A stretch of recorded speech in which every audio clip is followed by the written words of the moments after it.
So, the famous Lizard Guild, a diverse group that's been around since the Permian era. They've been in it for the long haul, over many ages, with a history so complex it could overwhelm a paleontologist. There was a time when a daring lizard, tired of life on land, decided to become like Aquaman. That's how the Mosasaurs came to be, the tough guys of the Mesozoic seas. These giants were like the superstars of their time, easily eating sauropods, those huge plant eaters, which most animals would avoid. It's like winning a fight with a small weapon against a bigger one. But as with all superstars, their time came to an end. A meteor hit 65 million years ago, ending the reign of the Mosasaurs and forcing the Lizard Guild to find something new. Now, let's look at the modern relatives of these old rebels. Today's lizards are the underdogs in the animal world, working with what they have, which isn't much. They're the average Joes, trying to stand out in a world filled with bigger, flashier animals. But they sure do try. They have abilities that are quite impressive. Walking on water? Done. Dropping their tail to escape danger? Done. Blood squirting from their eyes, not exactly like lasers, but cool, right? And don't forget the amazing chameleons, changing colors as if they're in a low-budget fashion show. But even with all these tricks, lizards often find themselves at the bottom of the food chain. It's like showing up to a big battle with a small, versatile tool, brave, but still overpowered. The not-so-disastrous bottom dwellers. No lizard, it seems, has been unfortunate enough to sink into the abysmal F tier. This is primarily due to their extravagant ability, laying eggs on land. A rather mundane trick, but it saves them from the embarrassing plight of amphibians, who must lay eggs in water or face the ultimate hydration crisis. It's like choosing between a rock and a hard place, except the rock is dry land and the hard place is a puddle. The underachievers and water walkers. Firstly, we have the skinks, the wallflowers of the lizard prom. Their defense strategy is akin to a bad party trick, burrowing, and autotomy, a fancy term for dropping your tail. Imagine being chased and thinking, well, time to shed a body part.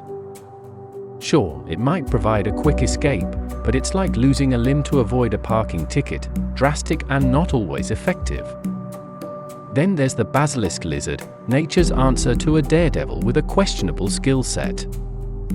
These lizards can run on water, which sounds impressive until you realize it's like having a car that only drives in circles. This Jesus lizard routine restricts them to being near water celebrities, and sadly, this party trick doesn't impress aerial predators or those pesky aquatic creatures. It's like bringing a knife to a gunfight, flashy but futile. The middle of the pack mavericks. First up in this middling category is the gecko, the Spider-Man of the lizard world. Their cling pads let them scale walls in search of loot, escape those who can't keep up, and avoid embarrassing tumbles during treetop tussles. However, they've traded their tail tricks for these sticky feet. It's like sacrificing a decent backhand for a good serve in tennis, useful, but limiting. Moreover, geckos are the support class of the lizard RPG. They rely on other builds for protection, like a sidekick in a superhero movie. They have their moments of glory, but let's face it, they're not headlining any blockbuster. The Anole are fast but fragile climber. Now, let's chat about the Anole. It's like the middle child of the reptile world, not as gifted in climbing as the gecko, but hey, it tries. Its arboreal speed is quite impressive, almost rivaling that of the squirrel. But let's be honest, it's like comparing a budget sedan to a sports car. Both get you there, but one does it with a bit more flair. The dewlap dilemma. The Anole's dewlap display is quite the spectacle. Think of it as their attempt at being intimidating. But with their underwhelming stats in health, defense, and a rather limited skill set, it's like bringing a knife to a gunfight. Their C-tier ranking seems generous, akin to a participation trophy in the Animal Kingdom Olympics. Gila monster, the slow and steady tank. Now, let's turn our attention to the Gila monster.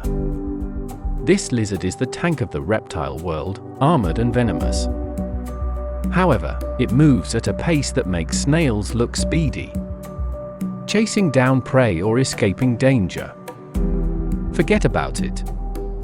It's like having a powerful weapon with no means to effectively use it. People often mistake the Gila monster for the more glamorous monitor lizards or the infamous Komodo dragon. It's like mistaking a celebrity stunt double for the real deal. Despite its lethargic lifestyle, the venomous bite saves it from being at the bottom of the barrel, but it's definitely not winning any popularity contests. Chameleon, the colorful con artist. The chameleon, the master of disguise and the sniper of the reptile realm, is up next. With a tongue that's basically a biological grappling hook and a body that changes colors like a psychedelic light show, these creatures are nature's tricksters. They're like the magicians of the reptile world. Now you see them, now you don't. However, in exchange for their impressive abilities, chameleons have pretty lackluster base stats. It's as if they've poured all their skill points into stealth and attack, leaving little for speed or defense. It's like having a top-of-the-line computer with dial-up internet, great potential, hampered by significant limitations. Iguana, the overlooked B tier. Okay, so into one of the most popular ones, the iguana.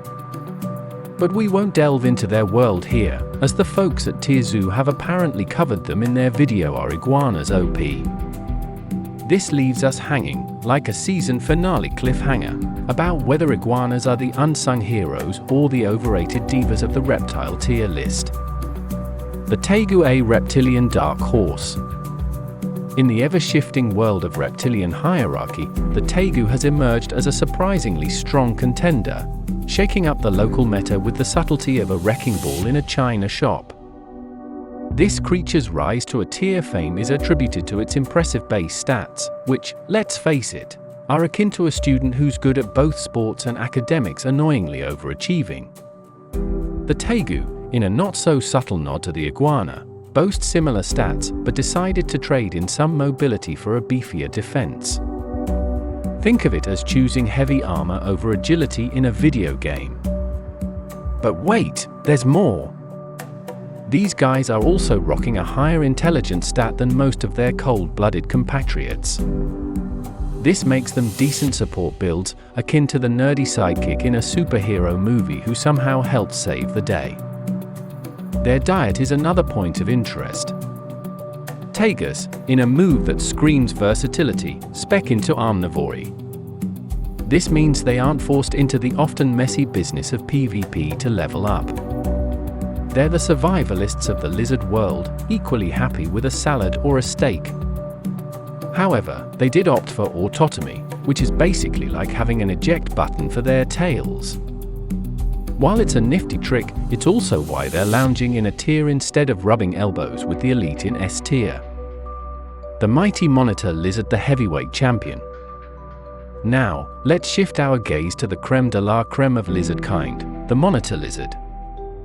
These behemoths are living proof that sometimes, bigger and badder is indeed better.